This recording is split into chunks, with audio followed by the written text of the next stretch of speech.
When I was in the hospital, I kept calling my parents, but they ignored every urgent call because my sister was having a meltdown about choosing paint colors. I was lying in the ICU alone while they focused on something completely trivial.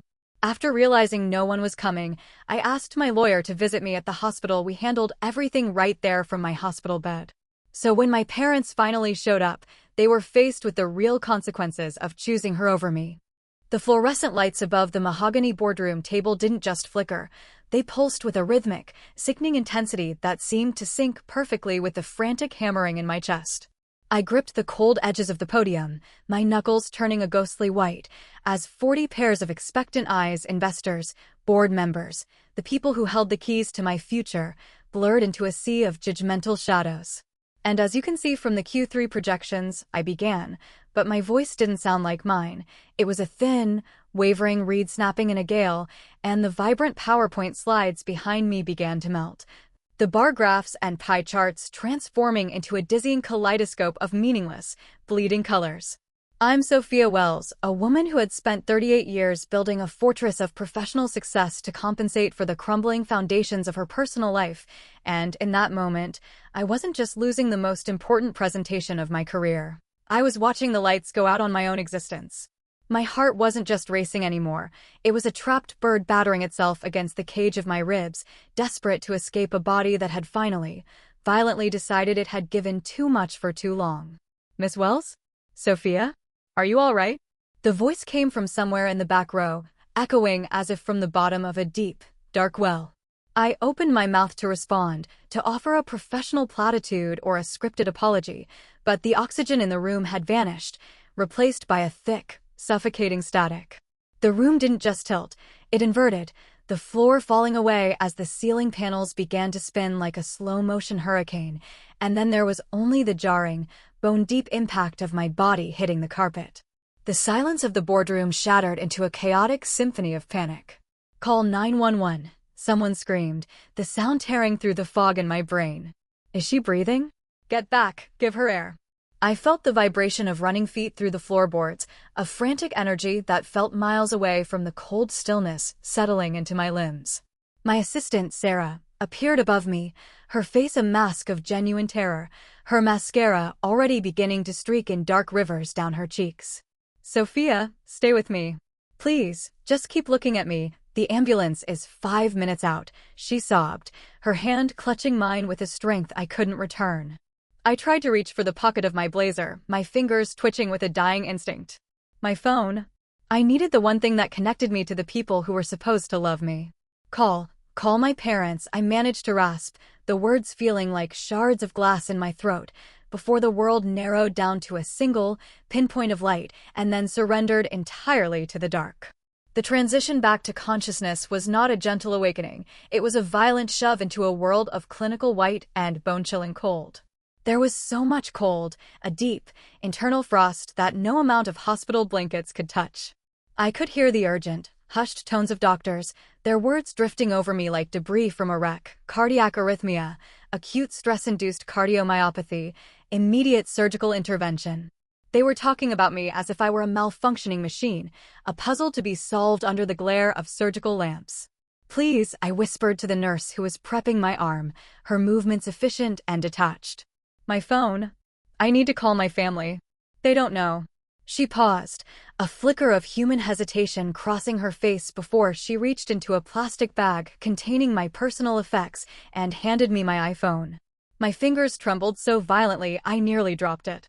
I dialed my mother's number first, my heart stuttering in anticipation of her voice.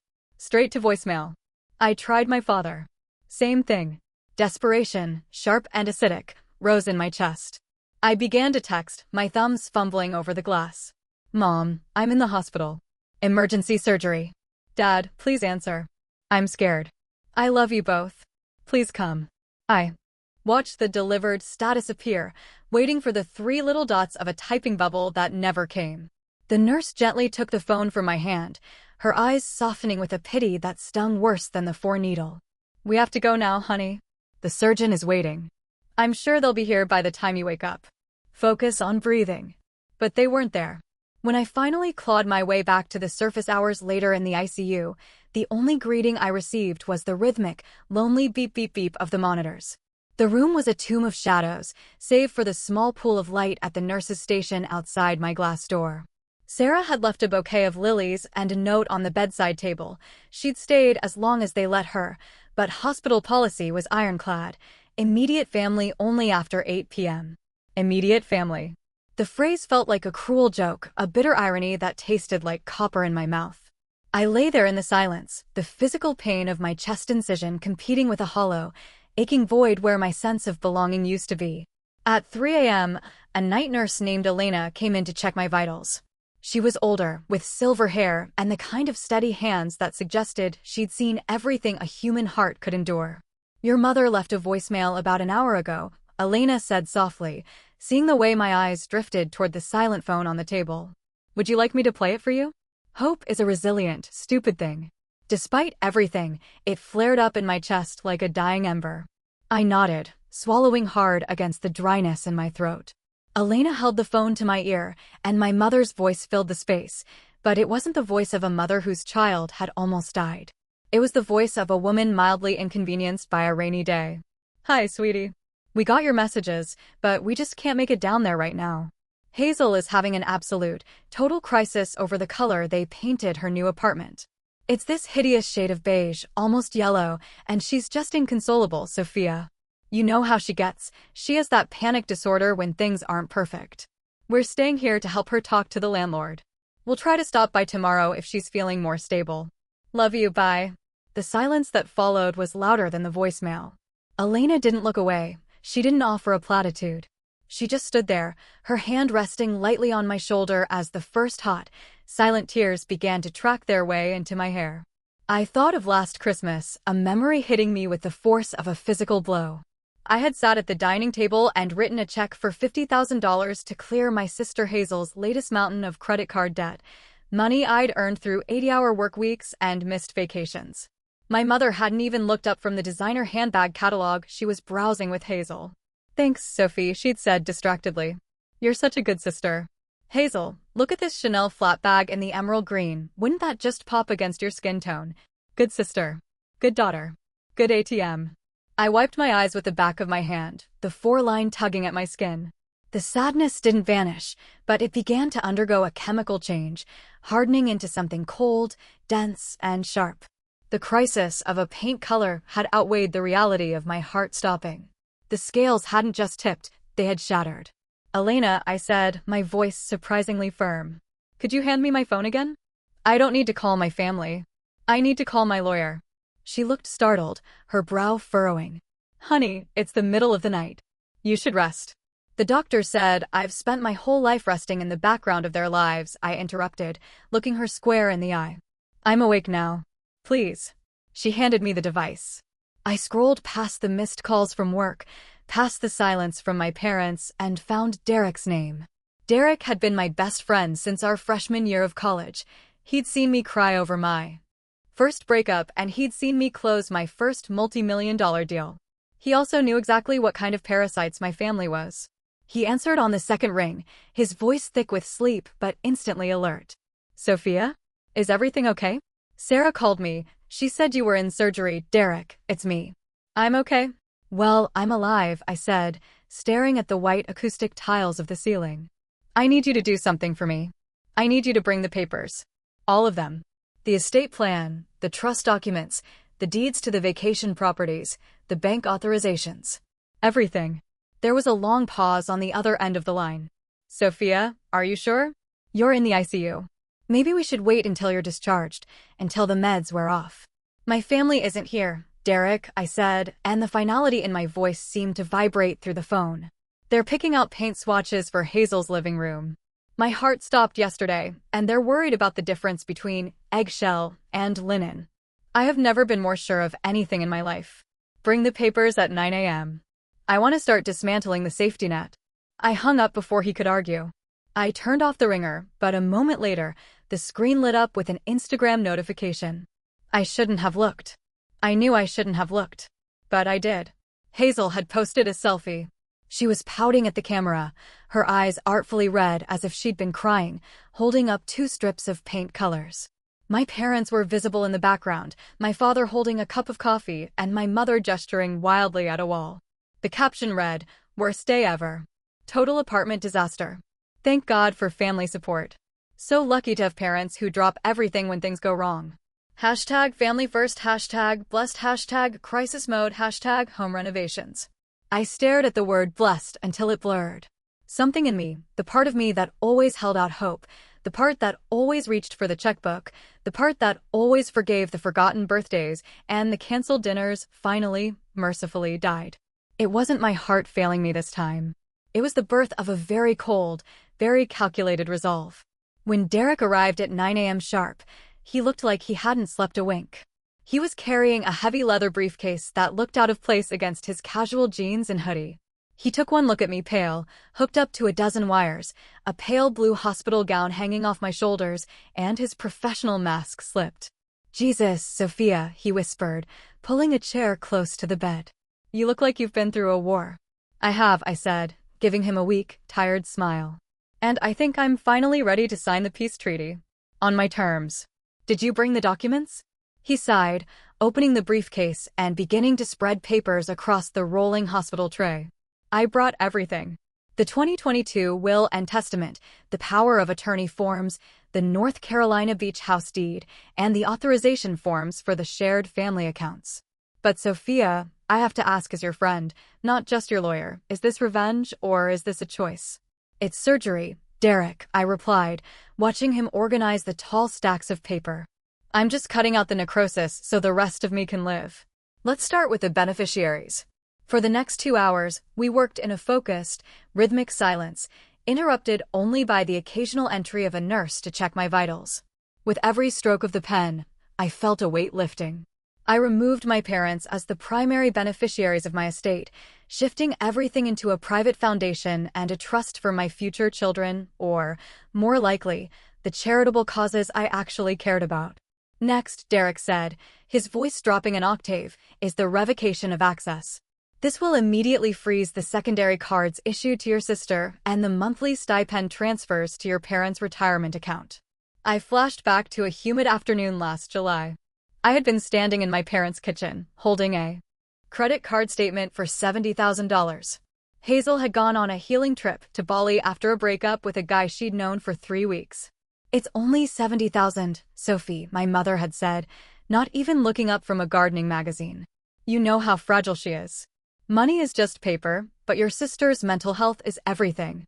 You can afford it. Do it," I told Derek now. "Cut them off. Entirely.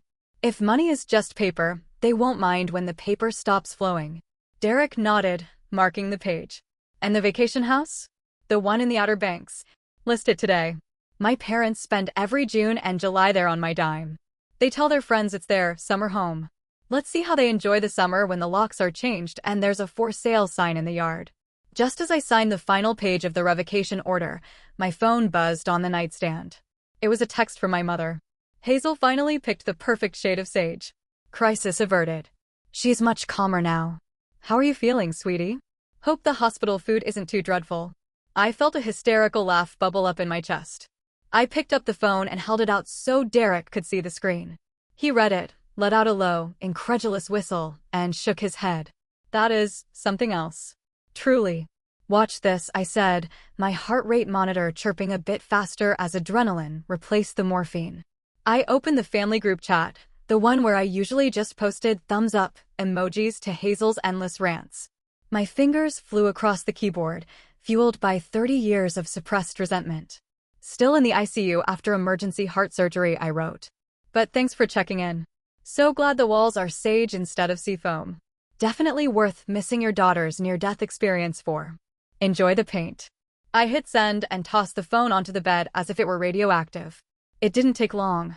Within 30 seconds, the notifications began to rain down like shrapnel. "Mom, oh Sophia, don't be so dramatic. The doctor told us yesterday morning you were stable. We knew you were in good hands. Dad, now, princess, no need for that tone. We'll visit soon. We're just helping your sister through a rough patch. Family supports each other. Hazel, OMG Sophia, why are you trying to make my apartment crisis all about you? You're always so attention-seeking." I'm the one who had to deal with the contractor from hell today. I looked at Derek, who was watching the phone vibrate against the mattress. File the papers, Derek. File them all. Don't wait until tomorrow. Don't give me time to think it through. I've had 38 years of thinking, and I'm finally done. I'll head straight to the office, he said, packing the signed documents away with a grim sort of satisfaction. You're sure about the house? Once it's on the MLS, it's public. I want it public, I said, leaning back into the pillows, feeling a strange, lightheaded euphoria. I want them to see it exactly the same way I saw their Instagram posts. From the outside looking in. After he left, my friend Camila arrived, bypassing the family-only rule by telling the receptionist she was my sister, a lie the nurses winked at. She was carrying a real latte and a look of pure, unadulterated fury. I just saw Hazel's latest story, she announced, skipping the pleasantries. She's doing a full renovation reveal tour. She tagged it #newbeginnings and #blessed. Sophia, she didn't mention you once. Not a get well soon, not a my sister is a warrior. Nothing. Just paint and pillows. I know, I said, taking a sip of the coffee. It tasted like heaven compared to the hospital sludge. But the blessings are about to run dry. I just cut them off, Camila. The house, the cards, the trusts. Everything. Camila's jaw dropped. Wait, for real? You finally did it. I did. And I'm not even the one who's going to tell them. I sent an email to my entire contact list, friends, colleagues, even some of the extended family. I told them I was in the ICU, that I'm stable, and that I've learned a very valuable lesson about who shows up when the heart stops and who stays home to watch paint dry. I turned my phone back on just long enough to see the fallout. The email had hit. My inbox was already filling with messages of support from people I barely knew, and the group chat was a nuclear wasteland of "how could you" and "you're embarrassing the family." I didn't reply. I didn't need to. I watched the Manhattan skyline through the hospital window, the sun glinting off the glass towers. For the first time in my life, the rhythm of the heart monitor didn't feel like a ticking clock or a warning. It felt like a drumbeat. I was Sophia Wells, and I had almost died, but the woman who woke up was someone my family didn't recognize, and someone I was finally starting to like. You know, I told Camila as a nurse came in to check my pulse. The nurse told me earlier that my heart rate is much stronger today. The nurse smiled, clicking her pen. It is. It's very steady. You seem peaceful. I am, I said, closing my eyes. I think my heart finally realized it doesn't have to beat for 4 people anymore. One is more than enough. I spent the next 2 days in a state of strange, clinical detachment. I followed the doctor's orders. I walked the hallways of the ICU with my portable monitor, and I ignored the barrage of increasingly frantic calls from my parents. I knew the exact moment the legal notices reached them. It wasn't a phone call that tipped me off, it was the sudden, sharp silence from the group chat, followed 10 minutes later by my mother's name flashing on the screen over and over again. I didn't answer. I wanted them to sit in the uncertainty. I wanted them to feel the first chill of a world where I wasn't the sun they all orbited. On the 3rd day, I was moved to a regular cardiac ward. I was sitting up, finally dressed in my own silk pajamas, when the door to my room swung open without a knock. My mother swept in first, a whirlwind of expensive perfume and faux anguish, clutching a bouquet of peonies that probably cost $200. My father followed, looking uncharacteristically small, his shoulders hunched. "Oh, Sophia," my mother cried, rushing to the side of the bed as if she were about to collapse. "We came as soon as we could. You won't believe the traffic, and then the parking garage was full. It's been a nightmare, simply a nightmare." She reached out to touch my face, but I tilted my head back, avoiding her hand. I looked at her, really looked at her, the perfectly blown-out hair, the Hermes scarf, the eyes that were already scanning the room for a vase. "You came as soon as you could?" I repeated, my voice flat. "It's been 3 days, Mom. My surgery was 72 hours ago." "Now, Princess," my father said, clearing his throat and trying for his stern but loving patriarch voice. "There's no need for that tone. We were kept informed. The doctors said you were stable. We had things to settle at home, you know how Hazel gets when she's overwhelmed. We had to make sure she was okay before we could focus on you." "Focus on me," I said, the words tasting like ash. "Is that what you call this? Dropping by between lunch and your hair appointment?" My mother froze, her hand hovering over the peonies. "Sophia, really? You're being incredibly sensitive." We've been worried sick. And then to receive those vile legal documents? Derek must have made a mistake. Or perhaps the anesthesia hasn't worn off. You aren't yourself, darling. Actually, I said, leaning forward, the movement pulling slightly at my stitches. I'm more myself than I've ever been. Derek didn't make a mistake. I instructed him to file every single one of those papers. The air in the room seemed to curdling. My father sat down heavily in the vinyl guest chair, the papers he was clutching in his hand, the notice of the house listing crinkling in his grip. The beach house, Sophia, he stammered. You listed the beach house. We have our anniversary party planned there for next month. All our friends are coming. You can't just sell it. I can, I said. Because I own it. I've paid the mortgage, the taxes, the insurance, and the upkeep for 6 years. And since I'm apparently attention-seeking and dramatic, I decided I'd rather have the cash than provide a free resort for people who couldn't be bothered to check if I survived a cardiac arrest. We are your parents, my mother shrieked, her voice losing its melodic lilt. We raised you. We gave you everything. You gave me a bill, I countered, my heart rate monitor beginning to spike, but I didn't care. You gave me a lifetime of being the strong one so you could indulge Hazel's every whim. You gave me the privilege of funding your lives while you treated my achievements like an inconvenience. Do you know what the nurse told me the night of my surgery? She told me she felt sorry for me because I had no family here. Strangers felt more for me than you did. Hazel is sick, my mother countered, her face flushing a deep, angry red. She has a delicate constitution. You've always been so sturdy, Sophia. You don't need us the way she does. I needed you on Tuesday, I whispered, and for a second, the anger vanished, leaving only the raw, bleeding truth. I was on that floor, watching the ceiling spin, and I thought I was dying. And my last thought, my very last thought, was that I wanted my mom. But my mom was busy looking at sage green paint. The silence that followed was heavy, suffocating. For a fleeting moment, I saw a flicker of shame in my father's eyes, a momentary realization of the gravity of what they'd done.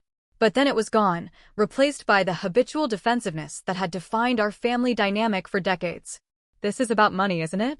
Hazel's voice cut through the room as she sauntered in, her phone already out, probably recording or checking her stats. She looked perfectly fine, not a hint of the inconsolable crisis my mother had described. You're just mad because I got a new apartment and you're stuck in a hospital bed. You're trying to ruin our lives because you're jealous. I looked at my sister, the girl I had bailed out of jail, the woman whose rent I had paid, the person I had protected from the consequences of her own choices over and over again. I'm not jealous, Hazel, I said, and a strange sort of pity washed over me. I'm done.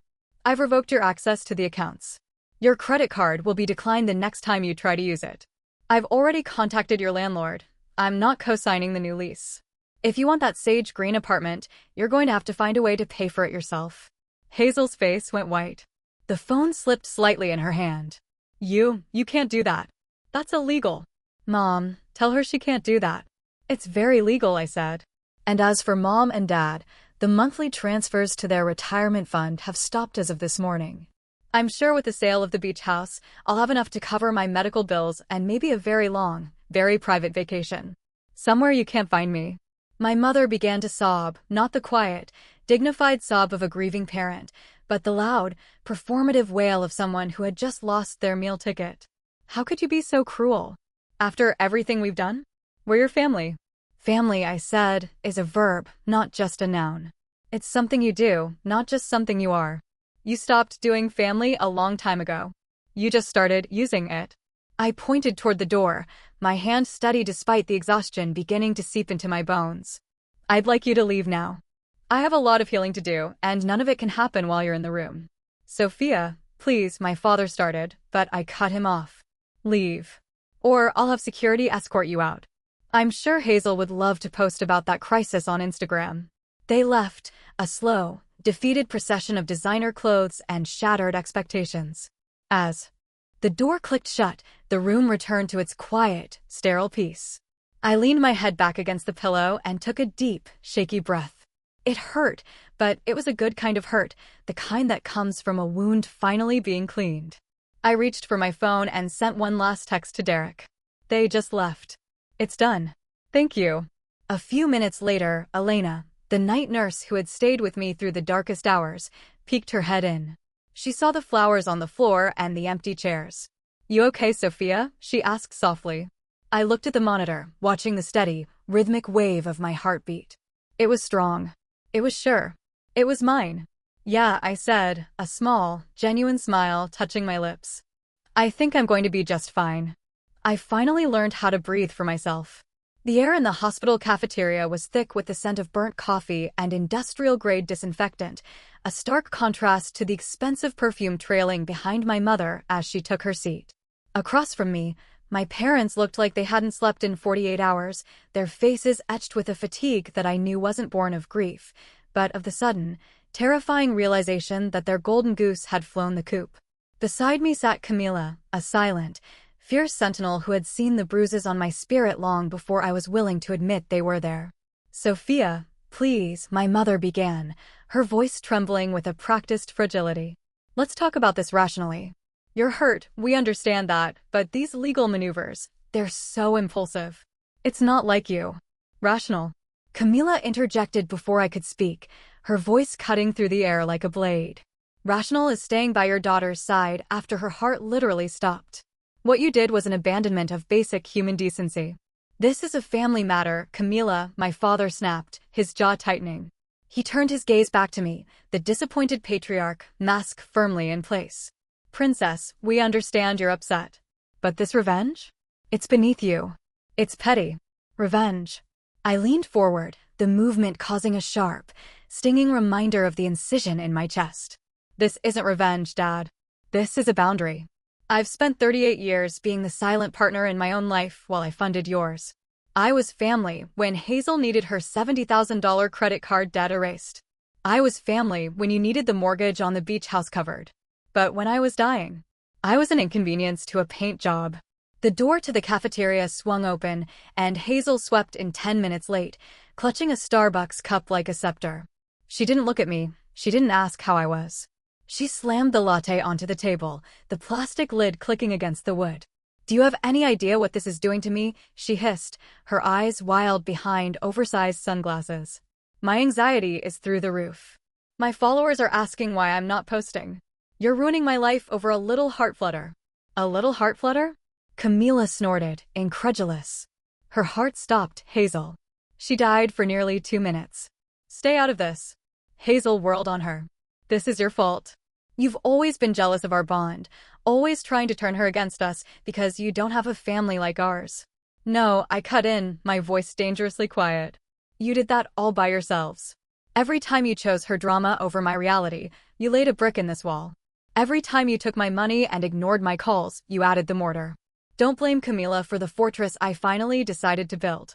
My mother began to cry, the soft, rhythmic sobbing that had always worked on me in the past. "We can fix this, sweetie. Just call Derek. Tell him it was the medication talking. We'll go to the beach house this weekend, just the 4 of us. We'll make it right." "The beach house is an escrow," I said, and the sobbing stopped instantly. The silence that followed was deafening. "The accounts are closed. The cards are deactivated. There is no making it right because there is no us anymore." Hazel stood up so fast her chair screeched across the linoleum and toppled over. "You ungrateful bitch," she screamed, her face contorting into something unrecognizable. In a blind rage, she grabbed her latte and hurled it. Camila ducked, the sticky brown liquid splattering against the wall behind us. Security guards, already alerted by Derek, moved in with practiced efficiency. As they dragged us screaming, kicking Hazel toward the exit, her cries about betrayal echoing through the hallways, I looked at my parents. They looked small. They looked like strangers. "I'm being discharged tomorrow," I said, standing up with Camila's help. "When I walk out of those sliding doors, I'm leaving this dysfunction behind. And just so we're clear, Derek is filing a restraining order against Hazel this afternoon. Consider that her first and last warning." I walked away without looking back. My heart was thumping, but for the first time, it didn't feel like it was failing. It felt like it was finally beating for me. The fallout was swifter than I imagined. The Florida house sold in 72 hours, a cash offer that felt like a clean break. I signed the final documents from my new apartment, a place they didn't have the address to. Derek sat across from me, sliding a cashier's check for over $4 million onto the coffee table. "What now?" he asked softly. Now, I clear it all out, I said. I hired an estate sale company to strip the family home. Everything, the china, the rugs, even the baby grand piano that had been my childhood sanctuary. My mother had given that piano to Hazel on her 16th birthday, despite the fact that Hazel couldn't read a note of music and I was a classically trained pianist. It was the ultimate symbol of their preference. I watched through the security cameras on my phone as strangers picked through the remnants of my life. I watched as Hazel broke into the house and tried to stop the movers, screaming about heirlooms until the police arrived to remove her for the third time that week. But the final blow didn't come from a lawyer or a bank. It came from a medical file Derek unearthed. "Sophia, you need to see this," he said over the phone, his voice heavy. He sent over a document. It was my father's medical history. He had the same cardiac condition I did. It was genetic. They had known for 20 years. They had tested Hazel when she was 10. They had monitored her heart for a decade. But they never told me. They let me work 80-hour weeks, drink endless caffeine, and live a high-stress life, knowing I was a ticking time bomb. They protected the delicate daughter and let the strong one walk toward a cliff. The revelation didn't break me, it set me on fire. I took to the internet. I wrote a blog post that went viral within hours, a story of a human ATM who almost died while her family picked out paint. I didn't use names, but the world knew.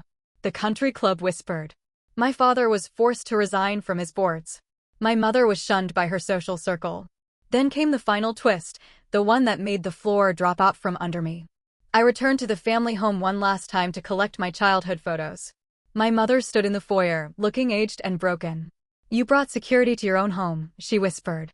"I brought witnesses," I replied. "Wait," she said, her voice cracking. "Before you go, there's something you should know. We never told you because we wanted you to feel like a real daughter.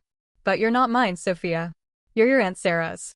We took you in when she died in that crash. You were too." The room tilted. Aunt Sarah. The woman I'd been told was a distant relative. My mother, my real mother. "So," I said, the ice in my veins turning to liquid nitrogen. "You withheld life-saving medical info because it wasn't genetic for me? You knew I wasn't at risk from Dad's side, but you still let me believe I was your blood while you treated me like a servant? You used a dead woman's daughter to fund your biological child's life." Hazel appeared at the top of the stairs, a cruel smirk on her face. "Oh, good. She finally knows she's just the charity case. I'm the only real daughter here." I looked at them both, the woman who lied to me for 30 years and the girl who thrived on those lies. I didn't feel anger anymore. I felt nothing. "You're right, Hazel," I said, picking up my box of photos. "I'm not your sister. And thank God for that. Because it means I don't share a single drop of the poison that runs through your veins." I walked out the door, the sun hitting my face, leaving them in the hollow, empty house I had already sold out from under them. I had my grandmother's ring in my pocket, my real mother's photos in my hand, and a heart that was finally, truly whole. Standing in that childhood home, the word adoption didn't feel like a blow. It felt like a key turning in a lock, finally explaining the coldness I'd survived for decades. I wasn't their difficult daughter. I was a convenient resource they had harvested under the guise of charity. "I'm not your backup plan," I said, my voice echoing in the hollow hallway. "I'm Sarah's daughter." I reclaimed the only thing that mattered, a photo of my real mother, and walked out into the California sun. The legal battles followed, but they were shadows against the brilliance of my new life. While Hazel spiraled into a public, desperate hunt for the fame she never earned, I built a sanctuary. I transformed my grandmother's ring into a necklace, a weight resting over a heart that finally beat for itself. Today, I lead a community for survivors of the same golden child toxicity. My life isn't a reaction to their cruelty anymore. It's a testament to my own resilience. I don't check their messages, and I don't follow their crises. I finally learned that the most powerful revenge isn't hatred. It's the absolute, peaceful indifference of a life well lived.